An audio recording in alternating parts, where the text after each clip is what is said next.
नमस्कार दोस्तों, आज मैं फिर आपकी सेवा में हाजिर हूँ एक नए निर्णय के साथ। और ये भी बड़ा महत्वपूर्ण निर्णय है जिसकी हम बात करेंगे। और ये जजमेंट दिया है छत्तीसगढ़ के हाई कोर्ट ने बिलासपुर में।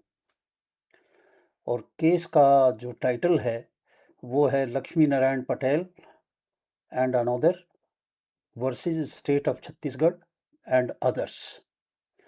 केस का नंबर है WPCR नंबर 340 2026। और ये बेंच थी चीफ जस्टिस रमेश सिन्हा साहब और जस्टिस रविंदर कुमार अग्रवाल साहब ने। और ये निर्णय दिया गया 29 जून 2026 को। ये एक खास बात थी कि जो इंडिविजुअल है उसको कोई पुलिस या ये फोर्स नहीं कर सकती नार्को एनालिसिस, पॉलीग्राफ वगैरह जो टेस्ट हैं उनके लिए। ये टेस्ट तो केवल जो अगर वो वॉलंटरी है तो ही किए जा सकते हैं, अदरवाइज नहीं किए जा सकते। और इस पे जो स्टोरी है कि जो याचिकाकर्ताएं हैं लक्ष्मीनारायण पटेल है और श्रीमती अर्धना भगत, उन्होंने भारत के संविधान के अनुच्छेद 226 के तहत पुलिस की जबरन कार्रवाई के खिलाफ सुरक्षा की मांग करते हुए उच्च न्यायालय का दरवाजा खटखटाया। पुलिस ने उन्हें ब्रेन मैपिंग, पॉलीग्राफ और नार्को एनालिसिस टेस्ट के लिए जबरदस्ती की थी। एक FIR दर्ज हुई अननोन के खिलाफ, किसी का नाम नहीं था। और ये थी 103 एक BNS और 238 एक A BNS में, यानी कि 103 एक मर्डर हो गया और 238 A हो गया सबूतों को मिटाना, भारतीय न्याय संहिता के अंतर्गत। अब इसमें इनका नाम भी नहीं था और इन्होंने अपनी अग्रिम जो जमानत है, एंटिसिपेटरी बेल जिसको बोलते हैं, उसके लिए भी सेशन जज के को रिक्वेस्ट की थी, जहाँ पे जो इन्वेस्टिगेटिंग अफसर था, जांच अधिकारी था, उसने ये स्पष्ट रूप से कहा कि जो ये पटिशनर्स हैं इनके खिलाफ कोई भी सबूत मिला नहीं है। इस सब के बावजूद भी पुलिस स्टेशन में इन लोगों को पुलिस लगातार बुलाती रही और 18 दिन यानी 18 बार लगातार बुलाया, उन्हें देर देर तक बिठाया और उनका मोबाइल रख लिया बिना किसी सीजर मीमो के। और उनको जो है ज़बरदस्ती करके कहा कि तुम 20 जून 2026 को जो ब्रेन मैपिंग और पॉलीग्राफ और नार्को एनालिसिस टेस्ट के लिए रायपुर जाना होगा, ये उन्होंने ज़बरदस्ती उनको कहा। तो इससे पीड़ित होकर वो लोग सुप्रीम कोर्ट में आ गए।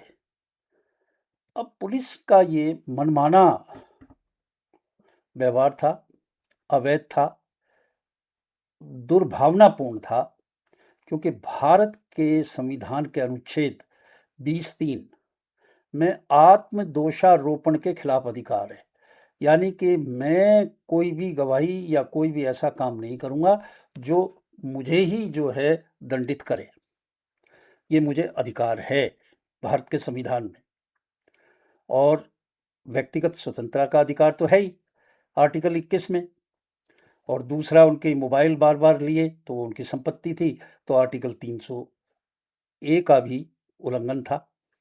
तो मौलिक अधिकारों का उल्लंघन था, ये उसमें उन्होंने देखा। अब जो इसके ऊपर बात हुई, इसके ऊपर कोर्ट ने कहा कि हमें जो है Selvi versus state of Karnataka 2010 का एक निर्णय है सुप्रीम कोर्ट का, उसको बारे में बताया कि आप किसी को भी उसकी मर्जी के बगैर किसी भी इस तरह के टेस्टों के लिए आप मजबूर नहीं कर सकते। इसमें कोर्ट ने कहा कि polygraph, brain electrical activation profile प्रशिक्षण जैसी ये नॉन वर्बल तकनीक जो है, ये भी जो है ज्ञान को व्यक्त करने के लिए विषय की शारीरिक और मानसिक प्रतिक्रियाओं पर भरोसा करते हैं। पीठ ने सुप्रीम कोर्ट के निष्कर्ष का हवाला दिया और कहा कि पॉलीग्राफ परीक्षा आदि प्रशिक्षण परिणामों को व्यक्तिगत गवाही के रूप में भी नहीं माना जा सकता। ये केवल माने जा सकते हैं कि जब जो सेक्शन 27 है इंडियन एविडेंस एक्ट का, उसके तहत कुछ मटेरियल रिकवर हो। अगर वो कंसेंट भी दे दे तो भी आप इसको इस्तेमाल नहीं कर सकते, कि जब तक के धारा 27 जो है भारतीय साक्ष्य अधिनियम की, उसके तहत कुछ रिकवरी ना हो। कोर्ट ने इस मामले को के लिए जो नेशनल ह्यूमन राइट कमीशन है और उसने 2000 में जो गाइडलाइंस पब्लिश की, उनका भी हवाला दिया। अब इसमें जो चीज़ें कही गई वो ये हैं, जो कोर्ट का ये डिसीजन है। नंबर 1 कि बिना किसी के कंसेंट के आप टेस्ट नहीं कर सकते, और जब उससे कंसेंट की बात करेंगे जिसका टेस्ट लेना है, तो उसको इजाज़त देंगे कि वो अपना जो है वकील ले आए और वकील उस बात को समझे।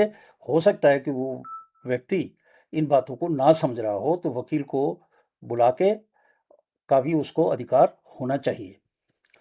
और जो उसकी कंसेंट है वो पुलिस के सामने नहीं है, वो होगी जो जुडिशियल मजिस्ट्रेट है उसके सामने। वो कहेगा कि हाँ जी, मैं ये टेस्ट करवाने को तैयार हूँ, और जुडिशियल मजिस्ट्रेट उस बात को बाकायदा रिकॉर्ड करेगा जब ही टेस्ट होंगे। अगर वो पुलिस के आगे कह रहा है कि मैं अपनी इच्छा से कर रहा हूँ, उसकी कोई कीमत नहीं है, उससे नहीं किया जा सकता जब तक कि कोर्ट में ले जाके जुडिशियल मजिस्ट्रेट के सामने बिना किसी भय के, अपनी स्वतंत्रता से, अपने किसी भी उससे दबाव ना होके वो कहे तो।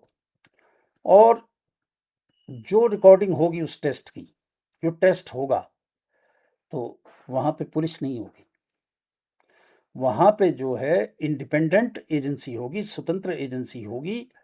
और जैसे कि कोई हॉस्पिटल है, और उस वक्त भी वहाँ पे in the presence of lawyer होगा, यानी कि वकील की मौजूदगी में ये टेस्ट होगा। तो ये स्पष्ट रूप से उन्होंने कहा है कि जो इस तरह के टेस्ट हैं वो बिना उसकी इजाज़त के, जब तक कि वो आदमी ना दे, और वो इजाज़त भी ऐसी वैसी नहीं, कोर्ट के सामने कोर्ट मजिस्ट्रेट देखेगा कि हाँ वो अपनी इच्छा से ये कह रहा है, और वकील उसका होगा। और जब ये टेस्ट होगा उस वक्त कोई पुलिस वाला नहीं होगा, और वहाँ पे जो टेस्ट होगा इंडिपेंडेंट एजेंसी करेगी, वकील की मौजूदगी में होगा। तो एक बड़ा ही महत्वपूर्ण ये निर्णय है, इसकी आज हमने बात की, और आज के लिए बस इतना ही। फिर आइंदा मिलेंगे किसी नए निर्णय के साथ। इसी के साथ मेरा आप सबको नमस्कार।